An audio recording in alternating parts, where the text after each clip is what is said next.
Hello, hello, hello. I am Makai Cofield, Chris or Chrisum. and this is the Ying Yang podcast. What's up? Chris, All right. walk us through the topics for today. All right. So, if you don't have like a little bit of background about me and Makai, we met playing music together. So, music has both impacted and, affected our lives. So, we're going to pay a little homage, if you will, to like some soundtracks that we think fit well and just really how it affects society and like music, games, and movies and just people's lives in general and how music sounds. So, right now, real quick, basic outline of what we're going to do is we're going to start off with some soundtracks on some music. Then we're going to do some like examples of that, like what soundtracks could fit well with what movies. And then after that, I got a huge question that we'll wait for later that hopefully we can bounce back some ideas. And hopefully that'll be a nice surprise, I guess. So, Guy, I want to start off with just like a soundtrack in general, and what do you think a soundtrack does, and how do you think it affects like a movie per se? So basically, music can make or break any given scene when it refers to a movie or a TV show. And one thing that I do think people underestimate is like not so much the like main title songs with like lyrics and whatnot, but like the OST soundtracks and things of that nature. So I think an example of a video game that actually does that really well is Breath of the Wild. Yeah, there's so basically Breath of the Wild is a video game that has the main character essentially asleep for 100 years. So when he wakes up, he's not exactly sure what's going on. And the way that they accomplish that via music is through their soundtrack. They take a song from maybe like the previous game because it's a long string of games and history and lore and whatnot. Where they take a familiar song to long-term fans and they split it up into fragments and just shuffle them around. So you get that element of this is familiar, but I'm not quite sure what I'm getting into, which is just phenomenal. And I've never seen any sort of game or anything do something like that. Yeah, I'm gonna keep it real with you. I don't know a whole lot about Breath of the Wild, and I had no idea that that was the premise of the game. Yeah. But I want to give an example of like what I think a soundtrack really does. And definitely when I say the name, like everyone's gonna be like, "Oh, that makes more sense." But like no lyrics in the songs, but Star Wars with Star Wars. Williams. That's great. I'm just saying, any sort of like attack, you feel it, and the music feels it. And there's been so many like references to the movies and the songs itself. And George Williams, amazing composer. I think it was London Sydney Symphony. So I think it was that. But anyways, just phenomenal. And then it carried throughout each Star Wars, and everyone knows the song. If you play it, everyone knows it's from it. It pairs hand in hand with the movie, and it goes for like most Star Wars movies too. Like even the new ones, like Rogue One had some amazing music in it. The last three were really good. Even some of the shows, like The Mandalorian, everyone hears that opening like drums, the African like beat feel to it. Mm-hmm. It amazing, and I definitely think it does so much to like make you feel like you're in a different place. Another good example would be Cantina scene with the band playing. Yeah. Everyone knows that jingle, and they use instruments that are real, but because people haven't heard them, they give you a nice futuristic sci-fi feel because you're like, "Ooh, I've never heard of that instrument before." So, Kai, we talked about like individual parts and how that is, but like I just want you to start naming some like soundtracks that you just know, like that made or broke the movie. So off the bat, Into the Spider-Verse is the first thing that comes to my mind. And specifically when it comes to the OST and how it correlates to the hero's journey. I'm not sure if you're familiar with like the whole storytelling hero's journey circle thing, but the way that Into the Spider Verse uses it is that in the beginning we get a lot of hip hop and some Latino music mixed in there as well to represent like Miles feeling at home, feeling comfortable. But then Mm. when we get to like Miles becoming Spider-Man and him growing into that character, there's a lot of orchestral horns, trumpets, and stuff like that to signify Spider-Man. And to top it all off, when when Miles leaps off the building, thus becoming Spider-Man, you get that hip hop, that Lil Wayne in Mm. with the horns.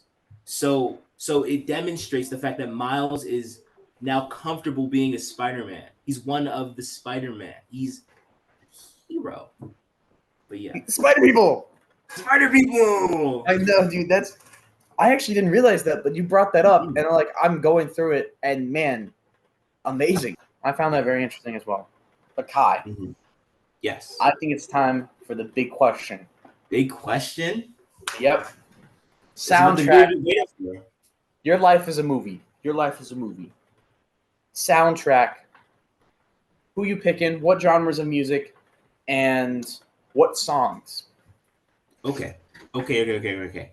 So I'm gonna start off with genre. I do think hip hop has to be in there. Rap has to be in there. Mm. And I think I said this before. I'll say it to the day I die. I love J. Cole. He's gonna be on there as well.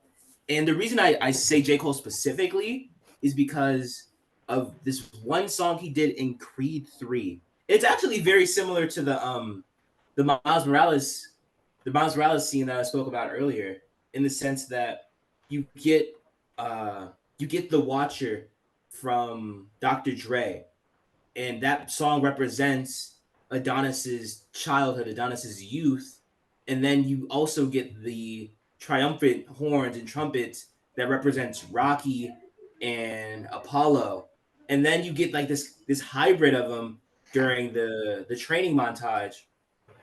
I think I'm just a sucker for horns over a hip hop beat, I guess. But Mm. yeah, J. Cole does phenomenal in that song, so he has to be in there.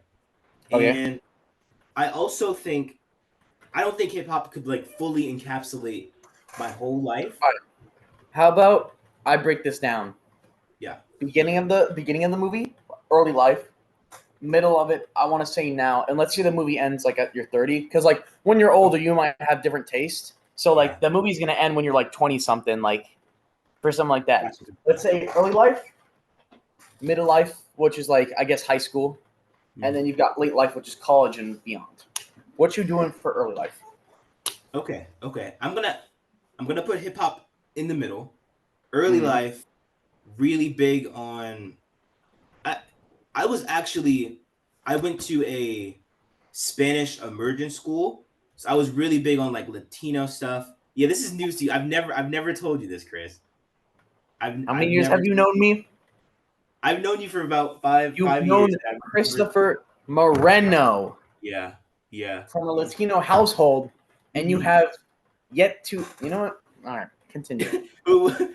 So yeah, Latino culture was a big part of my early life, and one artist specifically that encapsulates that kind of is Mabanu, if I'm saying his name right. But he essentially did the soundtrack for an anime that supposedly takes place in Mexico, sometimes in the future. So you get that like Hispanic guitar, and you also get that like futuristic, like like techno Mm-hmm. stuff.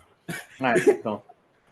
And then I guess N would probably be some form of jazz or fusion or something like that. Fusion? Maybe Where is not this fusion. coming from? I think I just kind of threw that in there, but jazz for sure. List. Okay, what type of jazz? Like Whiplash, Caravan, Frank Sinatra, I'm thinking like Duke Cowboy Ellington. Bebop. Maybe not Cowboy Bebop, but like I don't know, something like way chill. Because I hope like 30s me is a lot more tame of a person, but like Okay. yeah. So you're saying jazz for your like later years. Hmm. Okay. And then hip hop in the middle. Hip hop in the middle. Any other person? You said J. Cole, but like anyone else? I could Kanye. see you putting Tyler the Creator in there. I can see me putting Tyler the Creator on there, but like early Tyler the Creator, not more of his like mellow stuff. It'd have to be like more in your face. Mm-hmm. What about you though, Chris? Oh, I do not know in the slightest. I'm one of those people that like listens to a new genre every week. Hmm. Like right now, it's breakcore, which is like super soothing melodies in the piano, and then the drum set player is going crazy, but it's kind of muffled in the background. But okay, I'm gonna say early life. Early life, it's gonna be like what my dad listened to. It's gonna be like that rock, sort of like Stone Temple Pilots. I know he was a fan of Yeah. Foo Fighters, big one. A bunch of like that stuff. And I have a playlist that I probably put a lot of the songs on. Some Rage Against the Machine, a lot of that stuff in my early life. And I'm not saying that my like it would affect like it wouldn't do it well, but like I don't think I was a very like aggressive, rebellious child. So it might Hmm. have to be like different, or it might be like ironic. Yeah. I'd say for like high school, like I definitely do some. Ooh, it'd probably be like all over the place. I can't give you like a specific thing, but I can tell you what would be on there.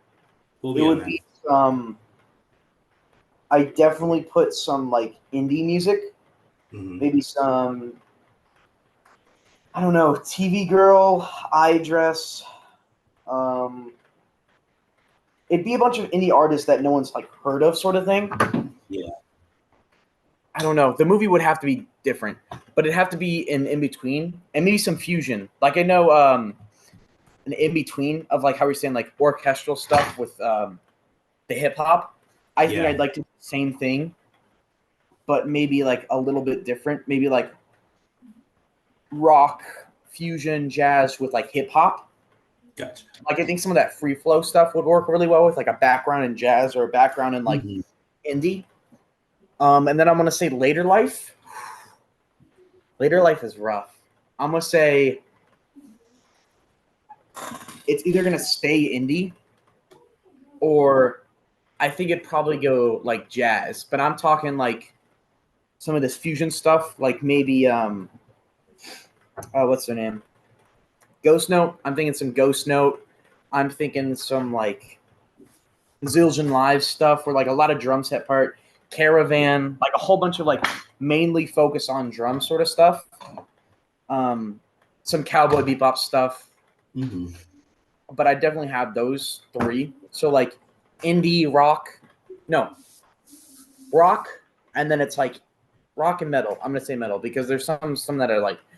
Then Yeah. high school probably be like a fusion between everything. Probably be like indie music, and then it also be like small experiments depending on like who I'm talking to, and then I'm gonna say later years like jazz, and then maybe I don't know. I have to see what like comes out and what happens, but I definitely do those three. Okay, Chris. I think that's about all the time we have for today. Mm-hmm. All So right. for the viewers at home, feel free to leave down in the comments what you would have at your soundtrack, which artist, what genre. Anything you'd like to add, Chris? No, I got nothing to add. I'm really happy about music. I think it's something that's a nice middle ground for both of us. And then maybe in the near future we could answer some uh, interesting stuff in the comments, that people have, or maybe we'll do something about like giving two different sides because I know we also agree on a lot of stuff, but we also disagree on a lot of stuff. And I think next time it would be interesting to have things that we disagree upon I and stuff like agree. that, like a who would you rather or who would win sort of scenario. Me. Um, sure, but if anyone wants to see that, just comments. Kai will check it out. I probably won't. So yeah, I'm Makai Cofield. Chris, This was the Ying podcast. Hope you learned something.